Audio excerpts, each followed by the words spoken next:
Hello, everyone, and welcome to SCORE Fairfield County's workshop on Identify and Clarify Your Target Market, How to Create Buyer Personas. I'm Peter Talion, the workshop coordinator and a business mentor here at SCORE Fairfield County. I'll be your host today, and our presenter is Ramon Peralta. More on Ramon in just a moment. Now, some brief information on SCORE. SCORE is a nonprofit national partner of the Small Business Administration with over 10,000 volunteers nationally. SCORE Fairfield County has about 100 volunteers with a wide range of industry, process, and subject matter expertise. We offer three primary value-added services to small business owners.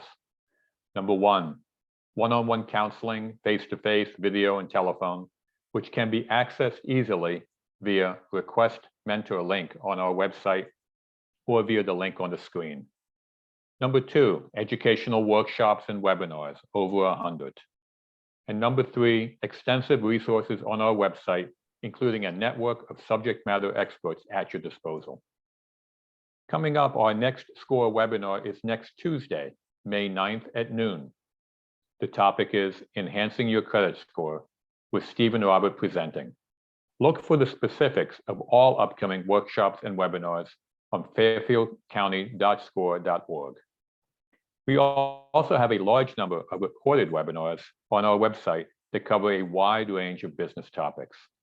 These can be viewed at any time by clicking on On-Demand Webinars. Some information about today's event. We have set aside time for Q&A at the end of the presentation. If you could use the Q&A button at the bottom of the screen at any time during the presentation to send in your question, I will moderate a Q&A session after Ramon has stopped speaking. Our workshop will end sharply at 1 p.m. to respect your time. The session is being recorded, and the link to the recording will be available at fairfieldcounty.score.org within the next day or so. It is now my great pleasure to introduce our speaker, Ramon Peralta. Ramon is a social entrepreneur, TED speaker, and author of Launch Your Own Brand, the fastest way to supercharge any business.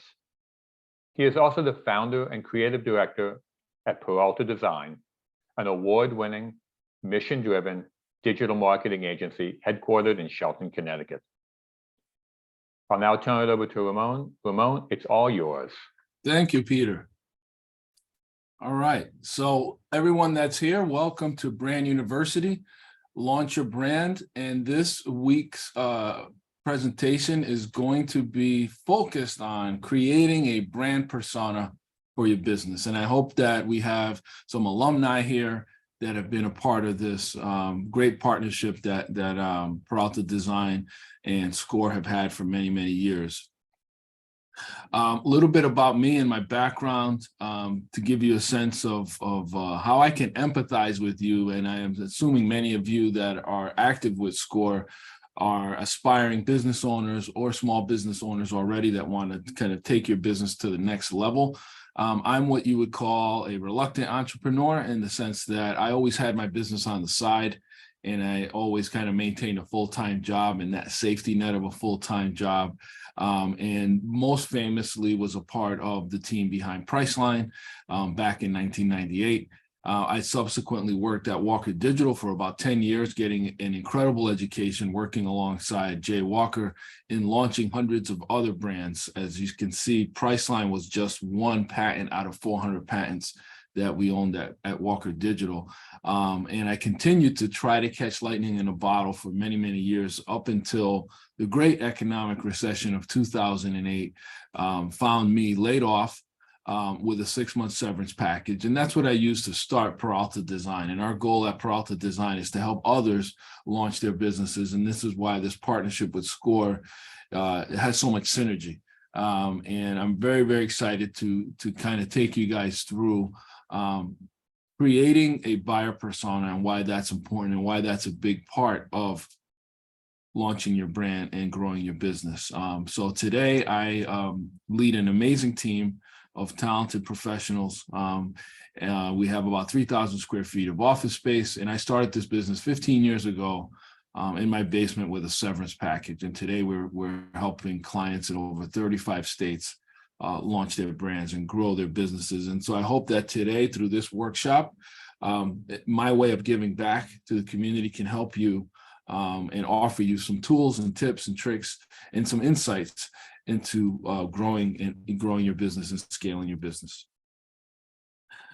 I always share this image here because that's a lot how I feel. And many of you that are building teams and building your companies are also trying to find the key players on your team. And it's very much like, a Marvel superhero movie.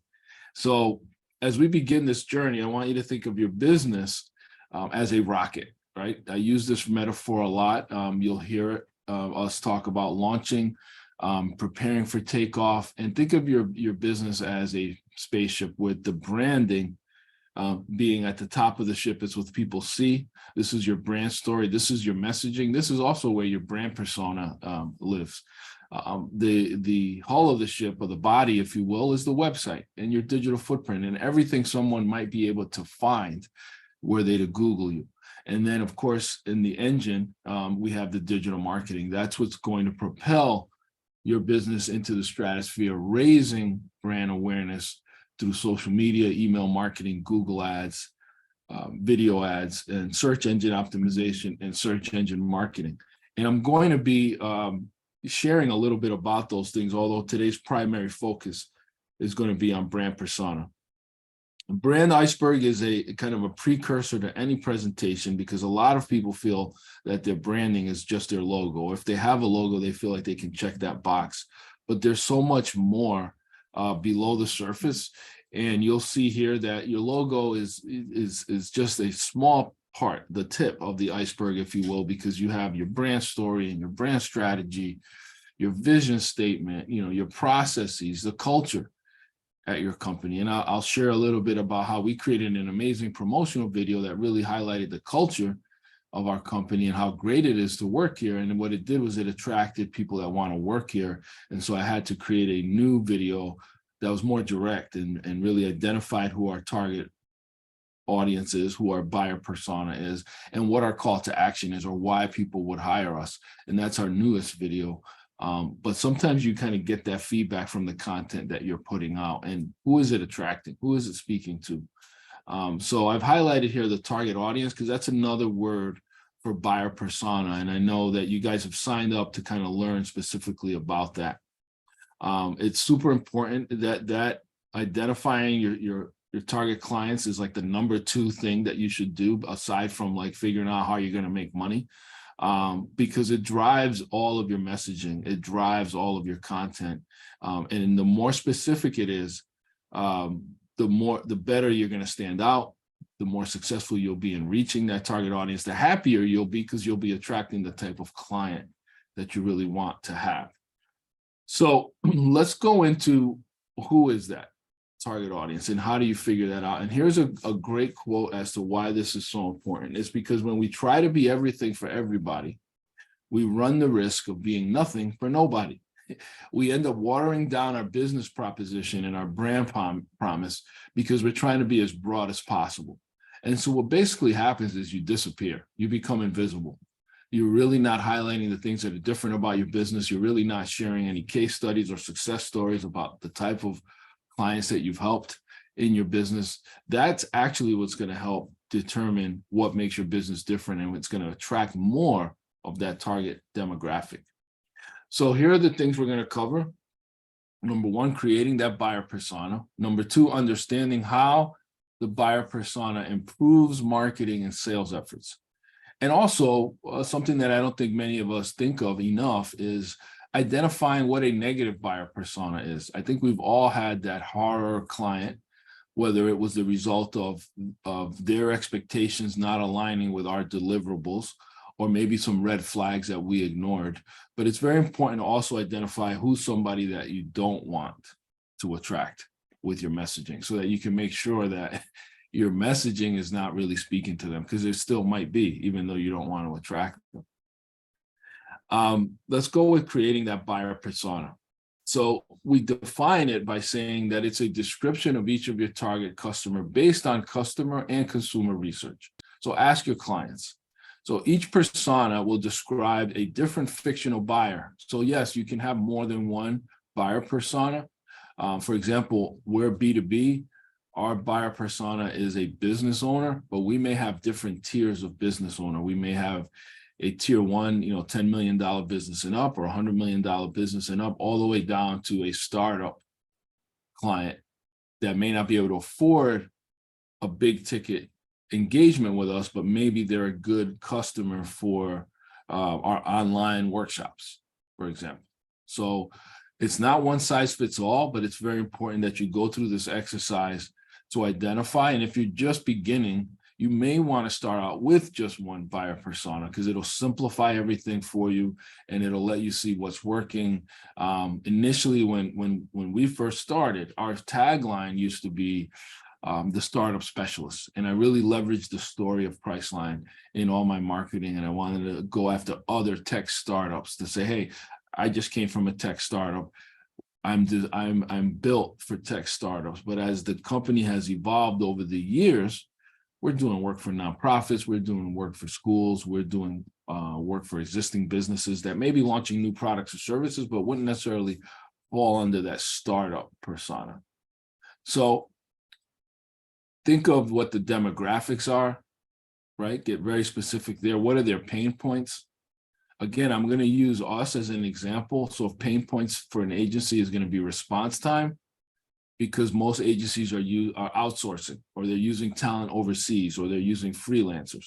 We have a full staff here of W-2 employees, so we can be very responsive. So that's a pain point that we attack. So think of in your business, what are some of the pain points that that buyer persona is dealing with?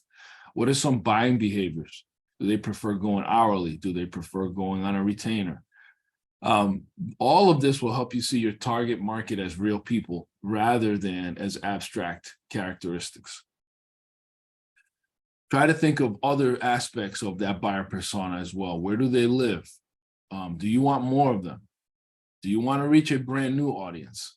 And yes, you can have more than one. I mentioned that. And we're going to talk about the Bud Light kind of fiasco that's happening and how that's related to buyer persona. How buyer personas improve marketing and sales efforts. So when you have a clear picture of your target demographic and their pain points and goals, you can tailor your marketing and sales messages to resonate with that target audience. So if I know that my target demographic is a busy business owner that doesn't have time to wait a week to get a response from an agency that's helping them with marketing, because marketing is a challenge for them, then some of my messaging is going to be centered around all right, like, hey, I understand I'm a business owner. You have many challenges. Marketing shouldn't be one of them.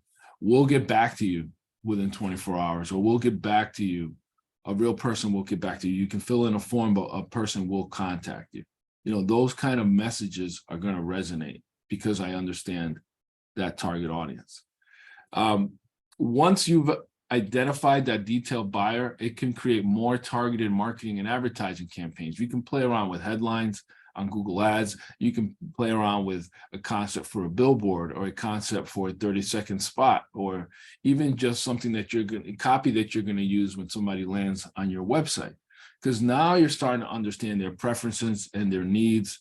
Let's say you have a product that caters to working mothers. Your imagery can be of a professional woman that's also, raising children and the challenges that come along with that, right? So that they can feel more like, wow, this business is really aligned with who I am, and I'm going to work with them because they get me, they understand me. There's also this aspect of improved customer retention, right? So if you're offering personalized solutions, you can build a stronger relationship with that customer. And this is where we talk about retention. So you can utilize a buyer persona for the initial conversion, right? You attract the kind of buyer that you want, but you can also utilize it to retain the kind of buyer that you want. If you're trying to keep them happy, you can offer them good content, good information, educational content. We're going to talk about what the golden content ratio is, but personalized solutions will build those stronger relationships and will help you with retention. A well-crafted buyer persona is also going to kind of get everybody on the same page and create more cohesive and effective marketing and sales strategy, which builds a better brand. Ultimately, you're going to gain better trust in your brand if I see your advertisement on across different media channels. If I see a similar message on social media as I do on email, as I do in print, as I do on a billboard, as I do in an ad booklet that you might have in the community. And I'm sensitive to the fact that some of you may be smaller businesses, so you don't have huge marketing budgets, but where you do appear should be consistent in your voice and who you're speaking to. And oftentimes people want to see themselves in the advertising, right? So if you're a senior home, a senior home care facility, or you're an organization that visits people and takes care of their aging adult parents, what kind of imagery are you going to have on your materials? Is it going to be kids? Is it going to be an older adult child with their parent being cared for, right? So you can start to align a lot of that so that they see themselves in your marketing.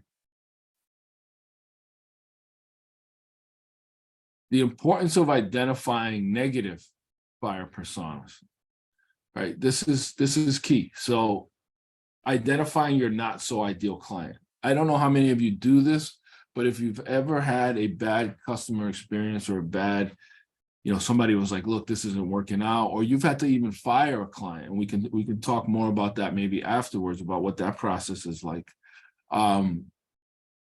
You can do a debrief on that situation and try to figure out, what was it about this client that didn't align well with my team? Were they abusive to my team? Were they not willing to spend budget? Were they too busy to give us feedback? Were they more interested in not giving us clear direction?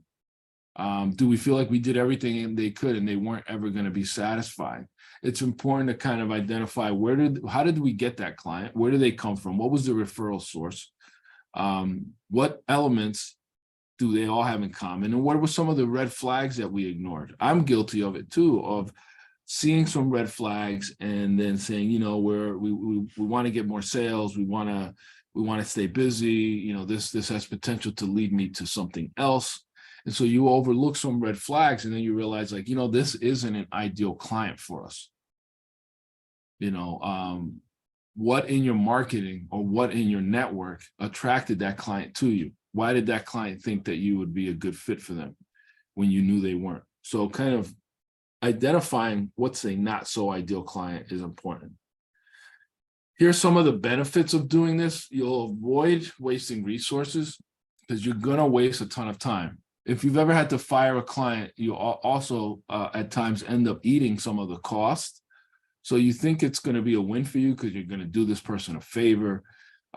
They end up not being happy. You end up losing time and money. So identify these characteristics of somebody who's unlikely to buy or may not benefit from the offerings, and your businesses can avoid spending marketing dollars on campaigns that won't generate a good return on investment. ROI is super important. You can also better understand what messages and marketing tactics may turn off potential customers. So avoid using language or messaging that alienates or misses the mark. And overall, you want to improve your marketing strategy. Maybe there are events that you go to that you shouldn't be going to because you're gonna end up meeting more of the clients that you don't want to have. And by identifying who's the client that you do want to have, you can ask yourself, well, what kind of events do they attend? And do I need to send my salespeople there? Do I need to be there? Right? This is very, very important. How does this impact your business? You've identified a positive, you've identified a negative. Where do we go from here? So it's very important that you understand where you're getting this information from. I tell a great story about Tasty Golf Teas, a product that I invented while I was still at Walker. And I was so hell-bent that this flavored golf tea product was an actual golf product that I made the mistake of going to the wrong show. I went to a golf merchandise show instead of an ASI show or an advertising specialty group show, because I was insisted that this was a golf product. Well, in fact, if I had paid attention to where our customers were coming from or who were our buyers, I would have realized that there were people that were running tournaments, tournament directors that were looking for a fun, new, and exciting tchotchke to give away. And so I should have gone to the ASI show. So learn about the people who are already buying your product. Your customers are a wealth of information. Many of them are eager to share their feedback. So if you have a database, utilize customer satisfaction surveys, highlight some of them on your website so that other business can see what are the type of businesses that you've helped, and do those businesses see themselves in your collateral, right? Put together a brochure, put together a one-page, or put together an ad. Your ad could feature a success story. Here's someone we helped, here's a happy customer, here's why they like us. Interview them, use some of that content in your advertising. So the buyer persona that you already have, that you're happy with, is very, very key to understanding who do you want more of. So remember, if your messaging speaks to your audience more targeted, in a targeted way, it's going to convert them into clients more, at a higher rate. So knowing your audience also allows you to optimize your marketing budget and efforts. Focusing on your target audience increases your ROI. It's your marketing spend. It's like hitting the bullseye with your marketing efforts rather than blindly throwing darts at a board. The worst thing you can say at a networking event is, who's your target audience? Well, everybody. All right, because nobody knows everybody, but everybody knows somebody. So the more specific you are, the better somebody could refer you, connect you, introduce you to who it is that you're trying to reach.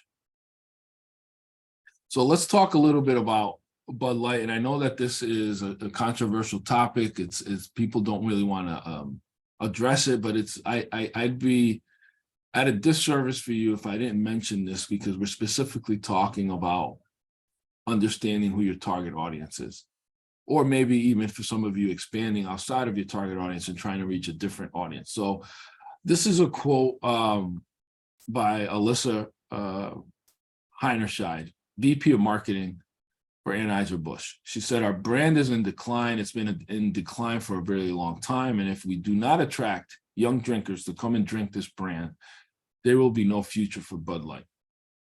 So this was her kind of saying, hey, the writing's on the wall. Young people are drinking, craft brews and local brews. And there's all these like, what do you call artisan, small batch, brews that are out here, IPAs. They're not drinking Bud Light. And so they were getting very nervous. So they're figuring out like, what would be a shot in the arm for Bud Light? What could we do? So she has this great idea of reaching out to a transgender social media activist, Dylan Mulvaney, and says to her, well, she's got 10 million TikTok followers and over 1 million Instagram followers. Why don't we put her face on a can of beer and send it to her, right? They thought this was going to be like, hey, let's try to go after her audience by showing that we, just put her face on this thing and see if she'll, share it on social media, and then maybe young people will think Bud Light is cool. Well, that backfired because they lost, over $5 billion in value in the last couple of weeks. Right? It was a devastating hit to Bud Light. Why? Why do we think that is? Fox News says that they shed roughly $5 billion in value since they made a pact. Did they really make a pact? They sent her a can of beer with her picture on it. But that was enough to spark outrage with their target buyer persona. Right? So here's what happened. The brand was slow to respond to this backlash. And I'm talking serious backlash, like people, celebrities like Kid Rock are recording videos of themselves, like shooting Bud Light cans with a machine gun. And people say vowing, stores, bars, restaurants canceling orders because they felt like that's not who we are, right? And what did the brand do? The brand was slow to respond. And they issued a generic statement that they were going to put the 2 marketing executives responsible for the campaign on a leave of absence. All right, so that implies what? That this was some kind of mistake, that they weren't authorized to do it, that it was a punishment. So now you have the target audience, right? Their diehard, loyal, maybe older demographic, because remember, they felt like the statement that the VP of marketing made was that young people weren't drinking it. So do you think that young people will drink it because you put it in the hand of somebody that's popular on Instagram and TikTok? At least that's what they thought. So be upfront and do the research up front when taking a stand on social causes. And we're going to talk a little bit about cause marketing and how that works. But the key thing is to be authentic. I don't think in this case, by putting their VP of marketing on a leave of absence, that they were being authentic. They were trying to backpedal. And so now you have upset your core base target audience, and you've upset this new target audience, the young people, right? Because young people anybody can see that this wasn't real on the behalf of Bud Light. You know, many can argue that what they should have done was kind of double down and said, hey, yes, we want to change our brand image. We want to be more inclusive. But they didn't understand their target, and they didn't really understand their original buyer persona. And when you make a decision, you've got to be prepared to weather the storm. Don't put your team on a leave of absence. And other brands have done it well, where they've done things where they know that they're gonna tick off a good portion of their target demographic, but they're banking on getting that new target. So when Nike, posted all the Kaepernick posters and billboards, they knew that was a polarizing figure, but their profits went up. Even though a lot of people were upset, their profits went up. Dick's Sports is another good example. They were a retailer of guns. And when Sandy Hook took place, 10 years ago, they decided that they were going to make a difference. They decided that, okay, we're not lawmakers, but we do sell guns, and we can make it, if we can play a role and make it just a little bit more challenging to get a gun than to walk into a sporting goods store, we're going to do that. And they stopped selling guns, or, rifles and things like that. And so did they tick off some of their core audience? Probably. But I think that they knew that it was the right thing to do, and they were authentic about why they were doing it. And that's going to gain them a new target demographic, a new audience. So there's a way to do this. I think Bud Light really botched this, but they're going to weather the storm. They're going to be okay in the long run. Their stock is starting to bounce back. They can still fix it, but it's just a good, relevant example for you guys on this workshop to kind of see how important it is to kind of know who you sell to, who's loyal to you. And if you're a brand new business, who do you want to become loyal to you? Does that align with who you are? Does that align with your values? Does that target demographic serve you and your business, and do you serve them? Right? Those are all key things to understand. A great way to do that is in really putting together a good brand story for your business, right? So ask yourself, what's your why? And I highlighted here, who's your target audience, because that's part of your why. Ask yourself these things. Why did you start your business in the first place? Who did you start it for? Why are you here? What problems are you solving? How are you making the world a better place? What makes your company different? And again, be true, authentic, and honest. Be a good human being. It's so key to telling your brand story. Establishing your digital footprint. I want to offer everybody on here, they can go to our website and get and apply for a free website report card. We'll look at your website from a number of matrices: design, which is the UI, user interface, usability, user experience. How easy is it to find information? How well organized is it? Do I know what I'm supposed to do? How does it perform? How fast does it load? We'll take a peek at how your website's structured from an SEO standpoint, which is search engine optimization. and content. And this is free. It's a free report card. You guys can get it from our website, peraltadesign.com, and just reference SCORE somewhere in the form so that we can prioritize you. This is an example here of a strong kind of layout for a website above the fold, right? Back in the day, you could buy a newspaper at a corner at a box, for like 50 cents. I know this sounds foreign, but yes, people use coins and they bought newspapers and they read paper and things like that. So hopefully there's some folks in the audience that are of my generation, at least. I'm 52, so I remember it well. I even worked at the Connecticut Post early on in my career. But this is what we consider above the fold. So make sure that your calls to action, what you want your target demographic to do, is above the fold without them having to scroll. On a mobile device, it would be considered above the scroll. So we use software called Hotjar, where it does heat mapping, and we can see where people look, where they move their mouses when they come to a web page. And you typically start in the upper left and you go across to the upper right. Then you go diagonally to the lower left and back to the lower right. And then you zigzag back up to the middle of the page. So you see that in those areas, we have a strong headline. They're commercial painters. So they're not looking for residential projects.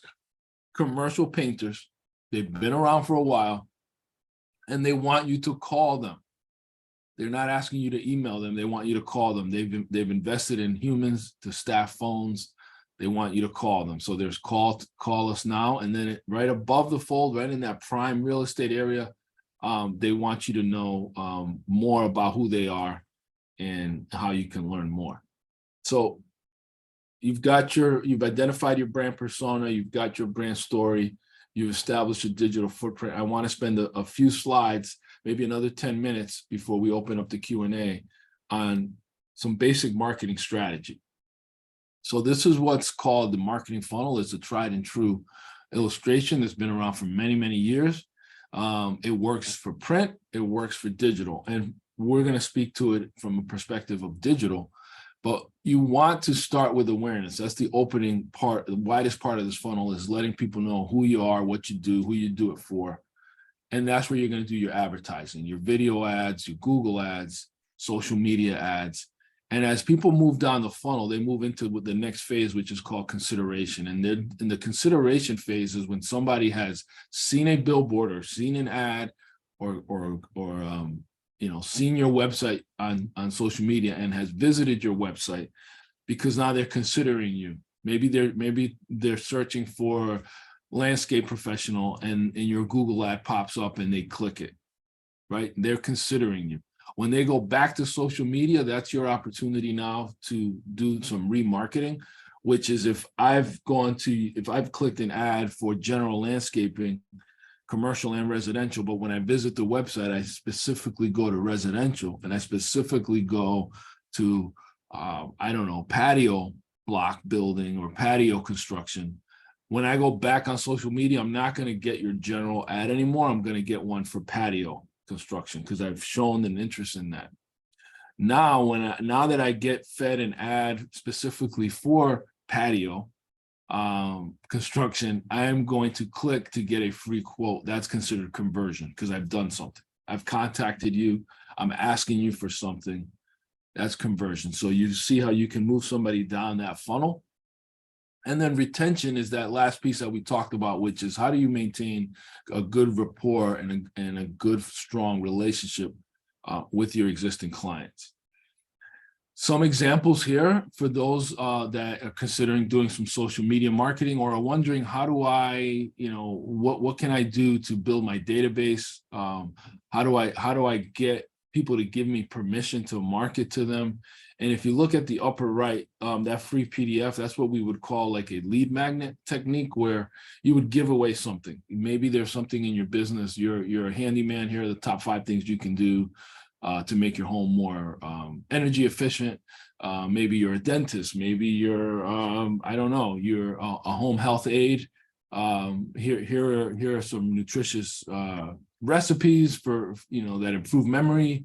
whatever it is that you have in your business that is of value, give it away in the form of top 10 list, an ebook, a free PDF, everything you ever want to know about, I don't know, arts and crafts, whatever your journey is, share some information. Somebody can download that. And what happens when they click that download button, they're going to exchange their contact information with you.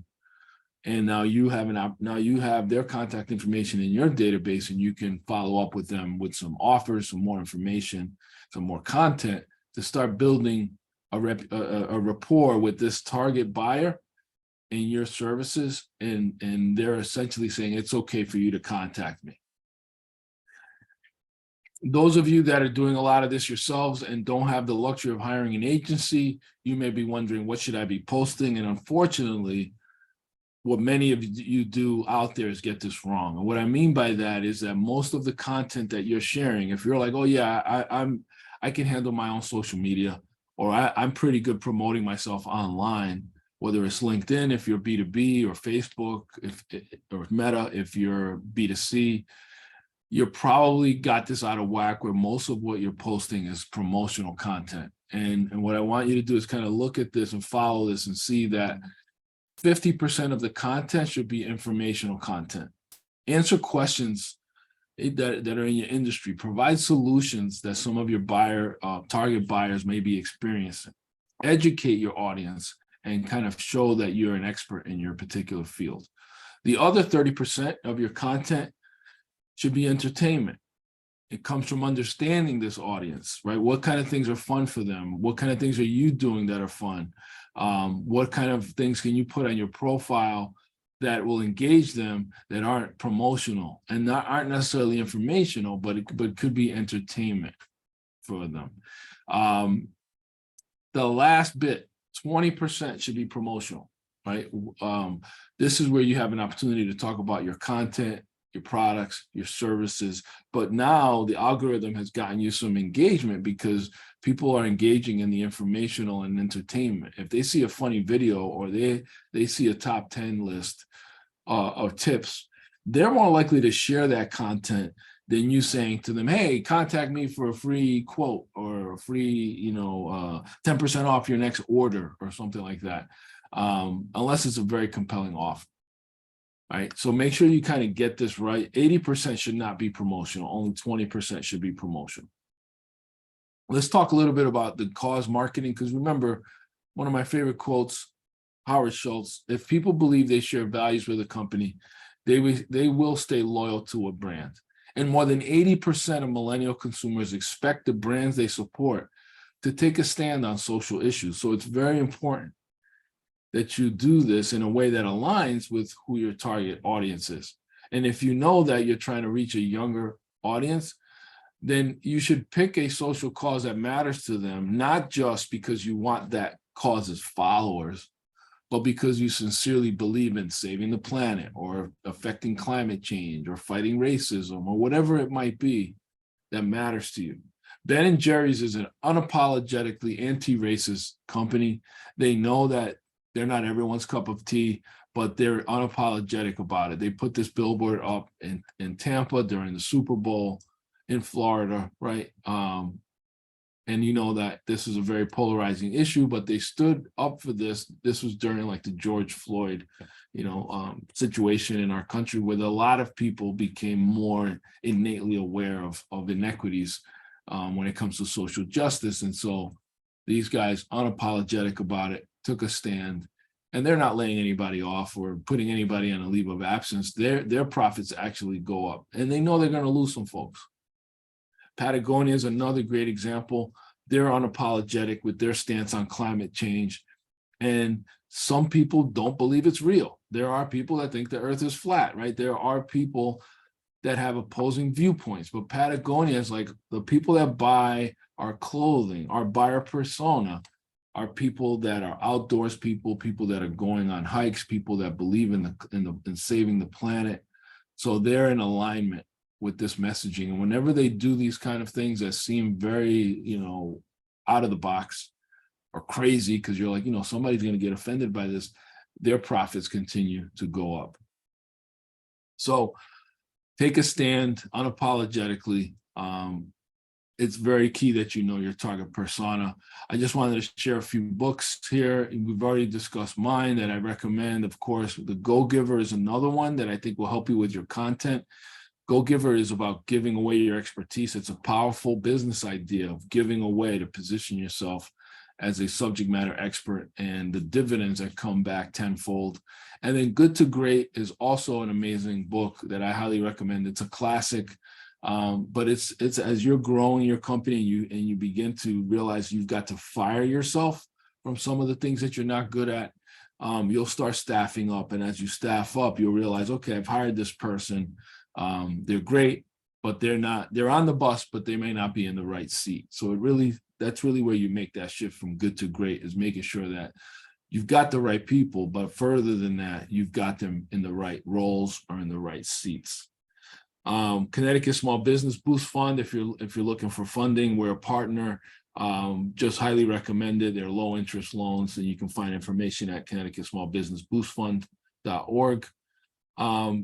Those of you that are entrepreneurs on this journey with me, please check out this TED Talk I did. It's available on YouTube. It's about being yourself, firing yourself, and investing in yourself. So I hope you guys check that out. And as a bonus, those of you that are on this call, I see that it's about 50 people. Definitely can go to our website. This is free of charge.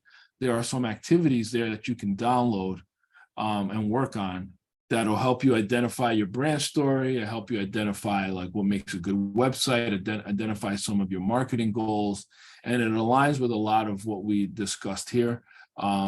Your buyer persona included. So it's just something there that you guys can look at and work on. I do hope you check it out.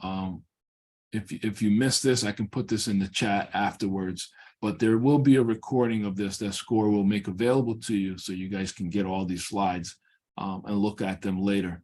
So I will turn it over to Peter once more.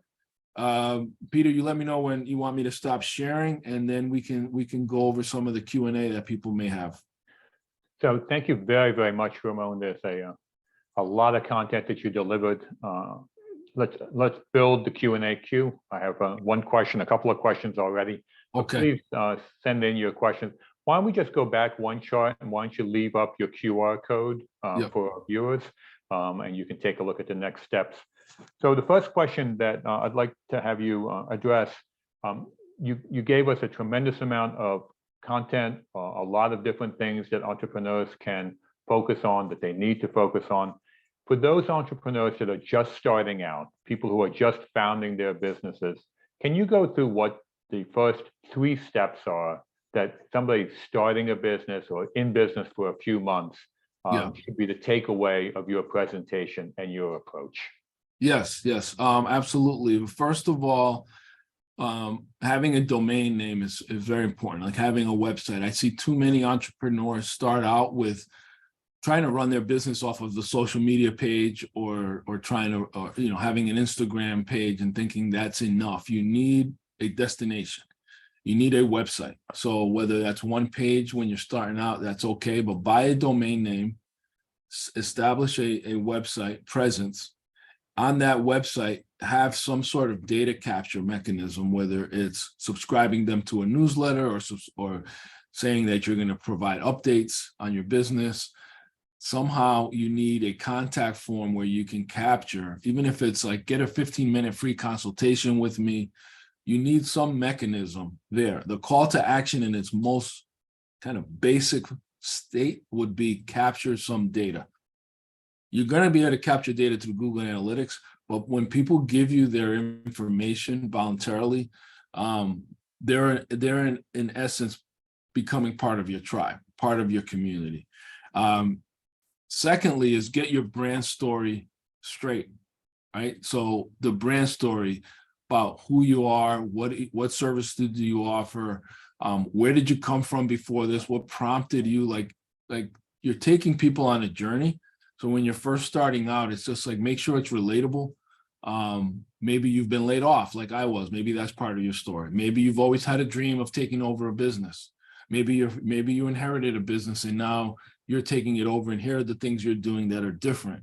But get somebody on board with your what your narrative is.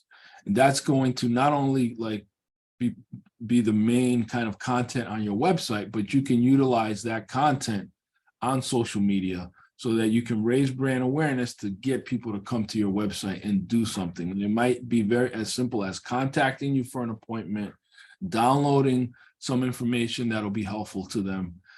In its very basic state, it's getting your brand, establishing a digital footprint, and getting your messaging out there consistently across a number of different platforms.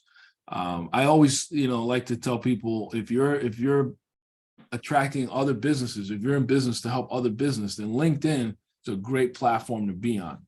I think it could be overwhelming when you're first starting out to think that you need to be on every platform. Like, I don't particularly like TikTok. I have to mention TikTok because it's a great place if your target demographic is young people, or you're trying to create very like low production quality content and get your brand out there. I do think there's a home for it, but I also stay in my lane when it comes to which platforms am I more comfortable on. So LinkedIn is where I'm very prolific on. And in the second place comes Meta, Facebook and Instagram.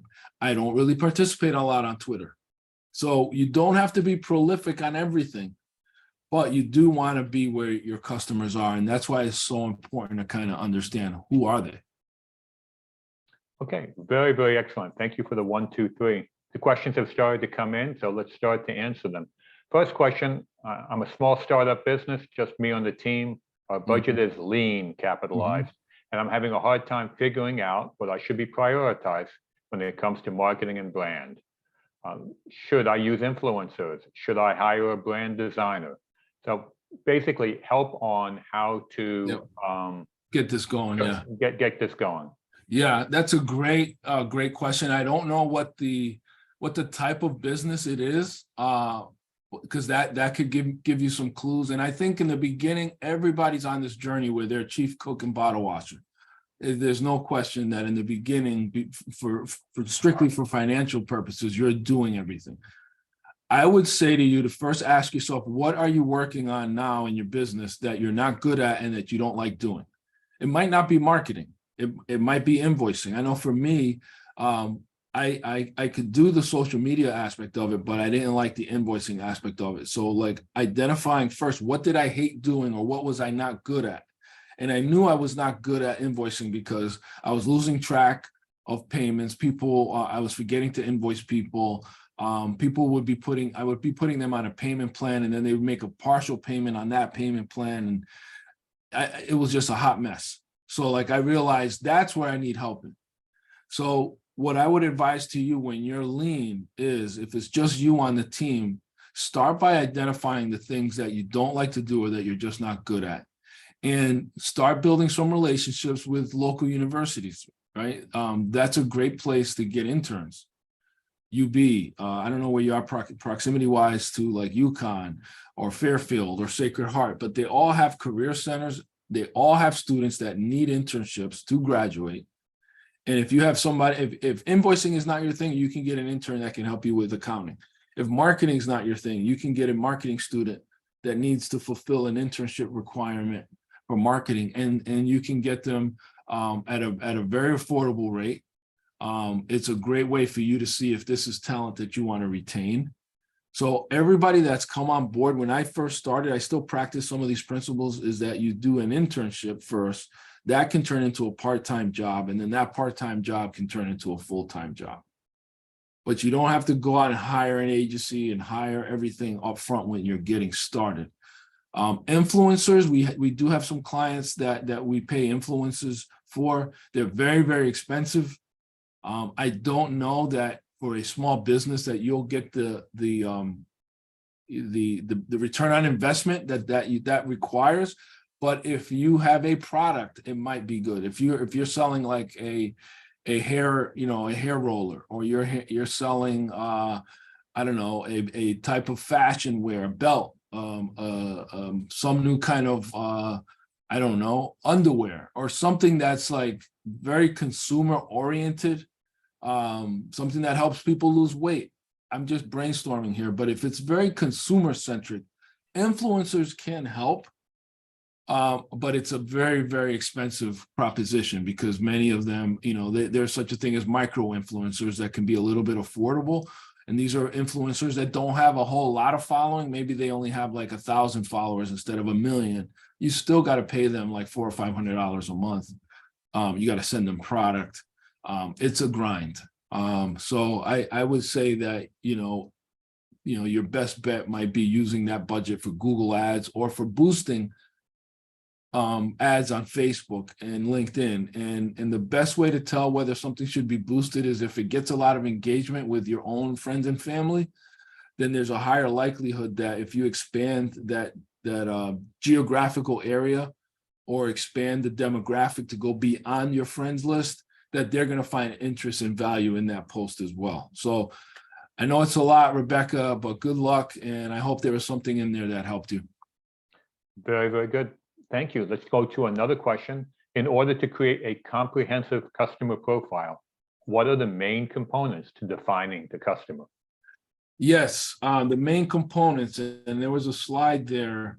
I'm just going to go on my desktop so that we can keep it going. But demographics, so demographics such as, the age of the person, their income, their geographic location, gender. I mean, you can get very, very, very specific there, but that'll, if you say, okay, I'm going after business owners in Fairfield County in the medical or pharmaceutical space, right? Like that's so specific that you can target all of your copy, all of your ad spend, what trade shows you want to attend. You can be very, very specific. So those are some of the main components, like age, demographic. Are they businesses? Are they consumers? Are they families? Are they young people? Are they older? All those things are going to help you kind of figure out, where do I need to be? So you can use visuals of that demographic in your advertising.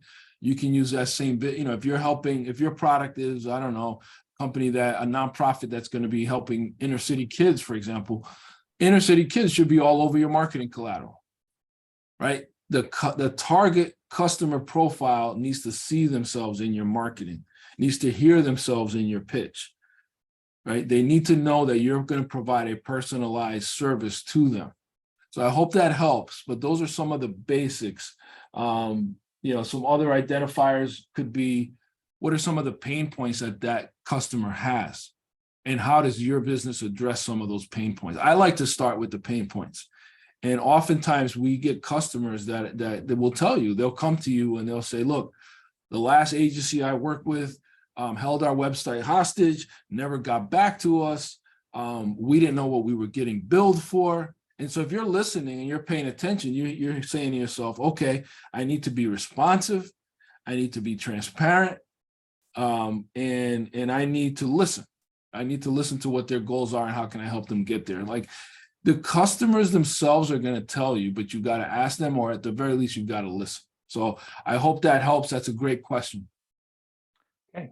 Our next question really has to do with what firms like yours does in terms of helping individuals focus. So the question is, does your business help someone to get clarity on what their business should be about, even though they have different components on what they want to do? Yes, that's a great question. We have a marketing team that produces what we call a flight plan, and it's essentially a blueprint. Some of this you can do yourself if you're willing to put in the elbow grease. But like I would recommend for anyone in business to do a SWOT analysis. And a SWOT analysis, and that's something maybe even SCORE can help you with, but a SWOT analysis can help you get a little bit of clarity about what your business is about, because what it does is SWOT stands for strengths, weaknesses, opportunities, and threats. So you want to kind of have these 4 quadrants and look at your business and say, what are the strengths of my business? What are the things that we offer?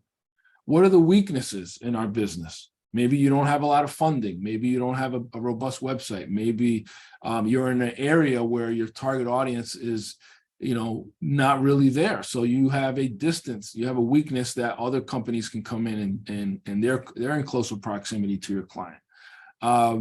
What are the opportunities? What are some areas of growth? Right? You may say, okay, well, we provide, I don't know, like it would be helpful for me right now to know what a lot of you guys do. So I could be more targeted in my answers, but opportunities could be growth opportunities. What are some new verticals that I might introduce?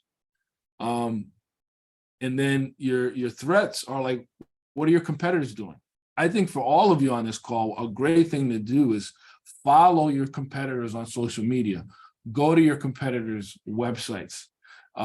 Look at what they're doing, how they're explaining their services, who their target audiences are, and then ask yourself, well, why would somebody choose my company? And I wouldn't always say that it's about price, because there's an old adage that if somebody comes to you for price, they're going to leave you for price. So you've got to go a little bit deeper than that. But if you're still struggling, James, after all of that, I would say to start simple, start smaller, think big, but start smaller. So if you have 5 things you do, pick the one that you think is the most profitable and you have the most fun doing, and focus all your marketing on that particular service, because the other verticals are going to come. When you sit with a client, you're going to say, well, what else can we help you with? Or did you know we do all these other things? But the problem I think most small businesses do is they want to do everything for everybody. And so their messaging gets diluted and it's not repeatable. So when somebody's out there and they're like, oh yeah, I just met James, or what does he do? Oh, well, I don't know. I know he does a lot of things. It's not a repeatable message. But when it's simple, not only is it scalable, but it's repeatable and memorable.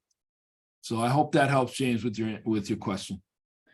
So we have a few minutes left. Ramon, a couple of people responded to your question. One of our listeners is CRM software for nonprofits. Yes. Another listener is in technology expertise for tech businesses. Another listener is in transportation services. Good. Another listener has a product that is patent pending. So among those 4 broad categories, what are some quick hit recommendations you have for them? Yes. So for the person with the product that's patent pending, I don't know what she means by she just wants to lease. Oh, she wants to lease to a manufacturer. She wants to license it to a manufacturer of a motorcycle community. So that's that. I have a lot of experience in that. Well, first of all, I used to ride motorcycles for many years. Don't anymore, but think they're a lot of fun. Make sure that when you talk to people, you're having them sign an NDA. I think that a lot of us small business owners make the mistake of just kind of trusting people. It's very, very common knowledge and best practice to have an NDA, which is a non-disclosure agreement, and have people sign that. The other thing that I think would help you is to either prototype the product, or if it's too expensive to prototype it, create a video of how it works, an animation. And that could take a modest investment, but I think it's very important to have some sort of like, hey, watch this video, or I'm going to send you a link to a video, or go to my website, and on my website is the video of this particular product, because that's what's going to help you gain interest. It sounds like you want to license this to a manufacturer, but you have to get them on the same page. You have to get them excited. You have to show them what this is going to do, how it's going to revolutionize. And a pitch deck for you is a very, very important tool.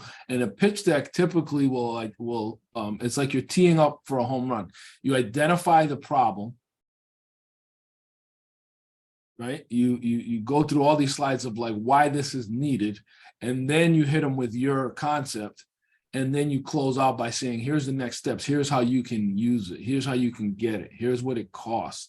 Here's what I'm looking for. I'm looking for investors, or I'm looking for licensees.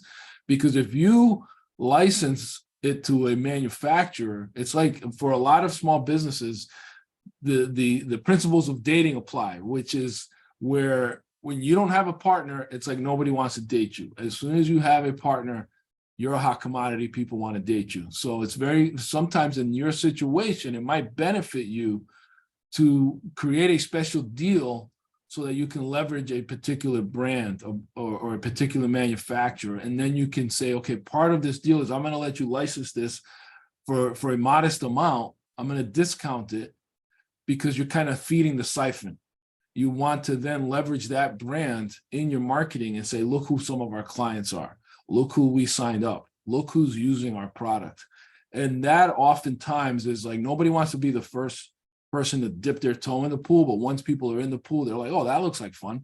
And it's the same thing in business. It's like, if you can get a name brand to sign on for you, you can make an agreement where you're going to leverage that in your marketing and put their logo on your website. And now you go from being a relatively unknown newcomer to leveraging the brand of an existing name that's already been known and already has trust. And now that trust kind of rubs off on you, and that attraction rubs off on you. But make sure that that company is a target buyer for you, that they should fit that buyer persona, because you're ideally going to leverage that and use that case study to attract more of those type of manufacturers that want a license from you. So I hope that helps. That's very, very helpful. We've got other questions, but unfortunately, that's all the time we have today. Ramon has given generously of his time and has given us his contact information. This webinar is recorded and you can replay it. As a reminder, the recording of this webinar and materials will be available within the next day on the fairfieldcounty.score.org website under our on-demand webinars. Our next SCORE webinar is Tuesday, May 9th. Topic is enhancing your credit score. Again, SCORE offers free individual counseling, so please use the link on the screen or visit our website and click Request a Mentor. You will also get an evaluation, and it's really helpful to us if you fill that evaluation out so we can make these webinars better. And in closing, thank you so much, Ramon. This was dynamite. Very, very much appreciate your time. Thank you all listeners. Have a great afternoon. Thank you. You. Bye-bye. Bye-bye.